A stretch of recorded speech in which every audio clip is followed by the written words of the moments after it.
আজ আকাশের মন খুব খারাপ, কেমন যেন অন্ধকারাচ্ছন্ন হয়ে আসছে।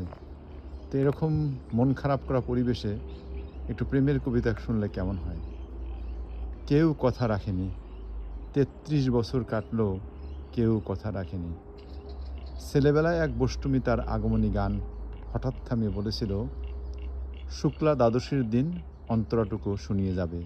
তারপর কত চন্দ্রভোগ অমাবস্যা চলে গেল, সেই বষ্টমী আর এলো না। ২৫ বছর প্রতীক্ষায় আছি। মামাবাড়ির মাঝি নাদের আলী বলেছিল, বড় হও দাদা ঠাকুর, তোমাকে আমি ৩ প্রহরের বিল দেখাতে নিয়ে যাব, যেখানে পদ্মফুলের মাথায় সাপ আর ভ্রমর খেলা করে। নাদের আলী, আমি আর কত বড় হব?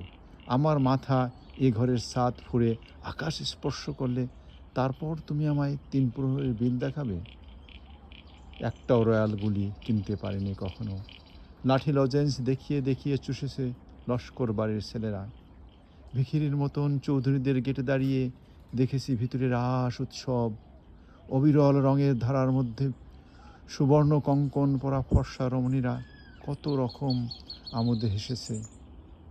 আমার দিকে তারা ফিরেও চায়নি।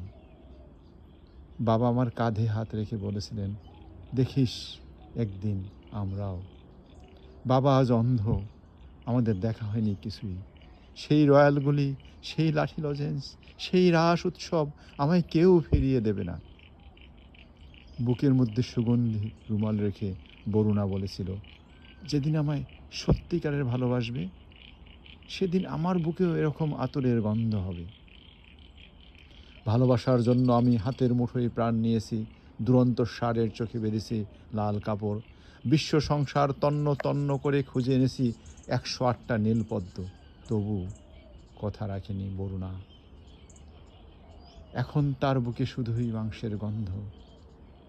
এখনও সে যে কোনো নারী। কেউ কথা রাখেনি, ৩৩ বছর কাটলো, কেউ কথা রাখে না।